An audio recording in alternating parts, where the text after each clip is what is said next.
বাংলাদেশে প্রতিদিনই মানুষ মারা হচ্ছে, হত্যাকাণ্ড ঘটতেছে, মুড়ি মুরগির মতো মানুষকে মারা হচ্ছে। 5 আগস্টের পর থেকে মুড়ি মুরগির মতো প্রতিদিনই মানুষ মারা যাচ্ছে। কাদের হাতে? গণপিটুনি বাহিনীর হাতে মানুষ মারা যাচ্ছে, সমন্বয়ক নামক গণপিটুনি বাহিনীর হাতে মারা যাচ্ছে, আইনশৃঙ্খলা বাহিনীর হাতে মানুষ মারা যাচ্ছে, প্রতিদিনই মারা যাচ্ছে। এবং বেশিরভাগই মারা যাওয়াদের মধ্যে বেশিরভাগই হচ্ছে আওয়ামী লীগ সমর্থক, ছাত্রলীগ, এইরকম মানুষজনই বেশি মারা যাচ্ছে। প্রগতিশীল ঘরানার মানুষজনই বেশি মারা যাচ্ছে। এবং মুক্তিযোদ্ধাদের উপরও অ্যাটাক করা হচ্ছে। মুক্তিযোদ্ধাদের কবর থেকে শুরু করে মানে মুক্তিযুদ্ধ রিলেটেড যেখানে যা আছে সবকিছু ভেঙে চুরমার করা হচ্ছে। হ্যাঁ, কবরটাও পর্যন্ত নিরাপদ না। আমি বলতেছি না, জিজ্ঞেস করতেছি না আপনাদেরকে যে আপনারা কেউ কবরে আগুন দিয়েছে এরকম ঘটনা দেখেছেন কিনা। আমি জিজ্ঞেস করতেছি আপনারা এরকম কোনো ঘটনা শুনেছেন কিনা আপনাদের এ যাবৎকালে। আমি কখনো শুনি না এরকম ভয়ঙ্কর কোনো ঘটনা। সেটাও বাংলাদেশে ঘটতেছে এবং এই সরকারের আমলেই ঘটতেছে, এই সরকারের সুস্পষ্ট ইন্ধনেই ঘটতেছে। গতকালকে 2টা ভয়ঙ্কর ঘটনা ঘটেছে এবং দুর্ভাগ্যজনকভাবে সেইটার সাথে শিক্ষাঙ্গন জড়িত। একটার মধ্যে তারা বলে প্রাচ্যের অক্সফোর্ড নাকি ঢাকা বিশ্ববিদ্যালয়, সেইটাতে একটা হত্যাকাণ্ড ঘটেছে। চোর সন্দেহে একজন মানুষকে, নিরপরাধ মানুষকে, মানসিক ভারসাম্যহীন রোগীকে, প্রমাণিত মানসিক ভারসাম্যহীন রোগীকে তারা হত্যা করেছে, নির্মমভাবে পিটিয়ে হত্যা করেছে, পায়ের রগ পর্যন্ত কেটে দিয়েছে।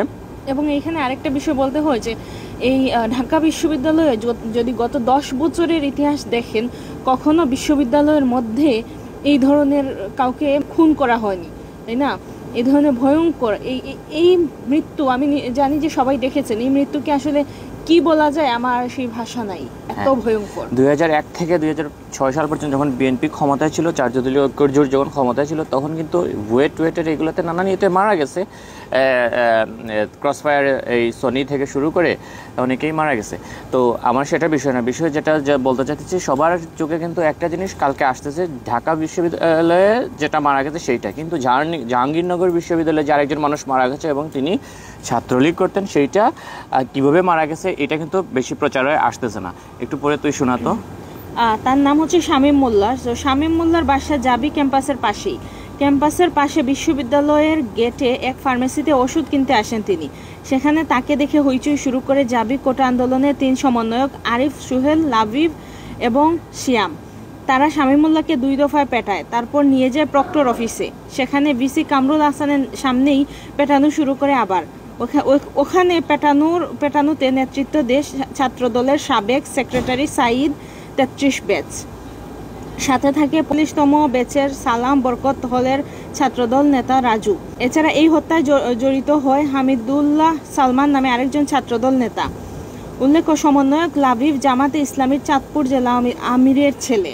এখন খুনিদের বাঁচাতে আন্দোলনের নাটক করছে মালিহা নামের একজন। আজ সকালে আরিফ, সুহেল, লাবিব এবং শিয়াম যদি মিছিলের সামনের সারিতে থাকে নিজেদের বাঁচাতে, তবে অবাক হবার কিছু নাই। রাজশাহীতে মাসুদ হত্যাকাণ্ডে খুনিরা কারা জানা সত্ত্বেও ভিডিওতে ওকে আমরা বলতেছি না এগুলো।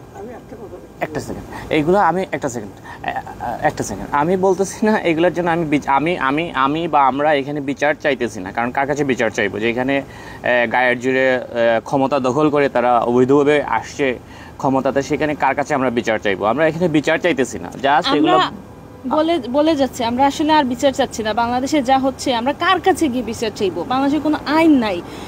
মোহাম্মদ ইউনূস ক্ষমতায় বসে আছে, শুধু পুতুল সরকার হয়ে বসে আছে। এর বাইরে দেশের মানুষের জন্য একটা কাজও করতেছে না। এই যে রাজশাহীতে যে এই যে লোকটা মারা গেল, 4 দিনের বাচ্চাকে রেখে যে মাসুদকে যে তারা মারলো পঙ্গু, 2014 সালে যে মাসুদকে তারা পিটিয়ে তাকে প্রায় মৃত করে ফেলছে, তার 2 পা হারাই ফেলছিল, সেই মাসুদ যে হুইল চেয়ারে বা কৃত্রিম পা নিয়ে চলতো, সেই মানুষটাকে আবার 2024 সালে এসে তারা মানে মেরে ফেলছে। মানে তাদের টার্গেট হচ্ছে 14 সালে মারতে পারিনি তো 24 সালে এসে মারবো, মানে না মারা পর্যন্ত তারা শান্তি হবে। এখন কথা হচ্ছে কি, তারা কিন্তু এগুলা করতেছে। তো এটা তো সারা দেশে প্রচার হয়েছে, এখন পর্যন্ত কাউকে গ্রেফতার করা হয়েছে না। তাহলে বিচার আমরা চাইবো কেন? সেই আবরার হত্যার সময় মনে আছিল আপনারা সবাই তখন কি আন্দোলনটা করছিলেন? হ্যাঁ, আবরারের হত্যাকে আমরা কখনোই জাস্টিফাই করি না, কোনো শিক্ষা প্রতিষ্ঠানে সেরকম হতে পারে না। কিন্তু এইটাও মনে রাখবেন যে আবরারের হত্যার জন্য কিন্তু 20 জন আসামিকে 25 জনকে কিন্তু মৃত্যুদণ্ড দেওয়া হয়েছে। হ্যাঁ, মৃত্যুদণ্ড দেওয়া হয়েছে এবং এটা একটা বিতর্কিত বিষয়। একটা ঘটনাতে 25 জন মানুষ কখনো মৃত্যুদণ্ড পায় না, ফাঁসির আসামি হইতে পারে না, কারণ 25 জনের অপরাধ সমান হয় না। হ্যাঁ, 25 জন মানুষ কিন্তু সমানভাবে অপরাধী হইতে পারে না। কেউ একজন যদি 25 বছরের কারাদণ্ড পায়, আরেকজনের হইতে পারে 22 বছরের কারাদণ্ড, মানে যার যতটুকু অপরাধ সেই ততটুকু অপরাধে। 25 জন মানুষ একজন মানুষকে হত্যা করতে 25 জন মানুষের অপরাধ কখনো সমান হইতে পারে না। আর তারপরে হচ্ছে অনেকে দেখলাম যে আবরারকে নিয়ে এখন এই ঘটনার কারণে আবরারকে তারা টেনে আনতেছে এবং বলতেছে আবরার পানি পাইছিল না, তারা পানি পাইছে, এরকম বলে সুকৌশলে কিন্তু একটা অপরাধকে আরেকটা অপরাধ দিয়ে জাস্টিফাই করার চেষ্টা করতেছে যে তোমরা আবরারকে মারছো, আমরা একে মারছি। কিন্তু একটা জিনিস, এখন যাকে মারা হয়েছে তোফাজ্জল হোসেন, সে তো মানসিক ভারসাম্যহীন একটা পাগলকেও পর্যন্ত তারা ছাড় দিলি না। ভাত খাওয়াইয়া একটা মানুষকে ভাত খাওয়ানোর পর, মানে সে ভাত খাচ্ছে 2 মিনিট পর তাকে খুন করা হবে সে জানে না, এবং তাকে যারা ভাত খাওয়াচ্ছে এরা তাকে খুন করে ফেলবে। কোন বাংলাদেশ! ভয়ঙ্কর। এই জন্য বিষয়গুলো হচ্ছে কাউকে বিচার দিতে রাখতেছি। আচ্ছা, তো আবরারের বিরুদ্ধে কিন্তু অনেক অভিযোগ বলতো, তো আমি বলতেছি না তাকে হত্যা করার জন্য এই অভিযোগগুলা গুরুত্বপূর্ণ, আমি বলতেছি না। সে একটা মানুষ কথা বলতেই পারে, তার সে শিবির হোক, জামাত হোক, সে ভারতের বিরোধিতা করে পোস্ট করতেই পারে। এগুলা অনেকে তার হত্যার পেছনে এগুলাকে আনিয়ে দাঁড় করাইছে। হ্যাঁ, আমি এটাকে দাঁড় করাইতেছি না, আমি জাস্টিফাই করতেছি না। এই পাগলের পেছনে কাকে আনিয়ে দাঁড় করাইবেন? এই পাগলে কি করছে, কি অভিযোগে তাকে মারা হয়েছে? মাসুদকে কি এই যে জাহাঙ্গীরনগর বিশ্ববিদ্যালয়ে যে এই লোকটাকে মারা হলো, কি কারণে মারা হয়েছে, কি অপরাধে মারা হয়েছে? এবং এগুলো হচ্ছে শিক্ষাঙ্গনে এগুলা নিয়মিত ঘটতেছে এবং এগুলা অতীতে এইভাবে হয়েছে না, এবং পাবলিকলি মেরে গর্ব করে ফেসবুকে পোস্ট করতেছে, স্মৃতি হিসেবে রাখতেছে।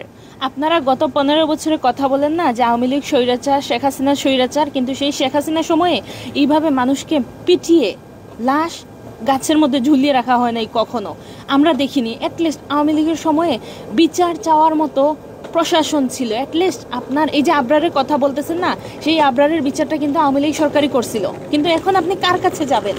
এখন কার কাছে গিয়ে সেই বিচারটা দিবেন? আছে কেউ? আমরা নিজেরাই তো মানে এগুলা ঘটনার এই হিসাবে, ডকুমেন্ট হিসাবে এগুলো রাখতেছি। হ্যাঁ, যে একটা ঘটনার হিসেবে রাখতেছে, মনকে সান্ত্বনা দিচ্ছে যে আমরা এই জিনিসগুলো মেনে নিচ্ছি না, এই জন্য এগুলো দিচ্ছি। আমরা কার কাছে বিচার দেবো? কার কাছে বিচার দেওয়ার তো নাই, কার কাছে বলবো সেটা নাই। হ্যাঁ, তবে এটা বলতেছি, ইতিহাস কখনো বলে না বাই বাই। ইতিহাস কখনো এইভাবে বাই বাই বলে না। ইতিহাস বলে আবার দেখা হবে, আর যেদিন দেখা হবে সেদিন সেটা কিন্তু আমি জানি না কিভাবে দেখা হবে। তো আমি চাই না ওইভাবে দেখা হোক, যে ভয়ঙ্করভাবে দেখা হোক, আমি চাই না। এই সরকারের কাছে, এই অবৈধ সরকারের কাছে একটা সুযোগ ছিল যে প্রতিশোধের সংস্কৃতি বন্ধ করার, এটা সুযোগ ছিল, ঠিক আছে? কিন্তু আমার মনে হয় না এই যে ঘটনাগুলোর যেগুলো রিয়াকশন হচ্ছে, যে প্রতিক্রিয়াগুলো হচ্ছে, পানি চেয়ে পায় নাই, ভাই ভাই ভাই মারিয়েন না, এই পঙ্গুকে মেরে ফেলতে হয়েছে, মানসিক রোগীকে মারা হইতেছে। হ্যাঁ, আমার মনে হয় এগুলোর রিয়াকশন কিন্তু অতি ভয়ঙ্করভাবে হবে।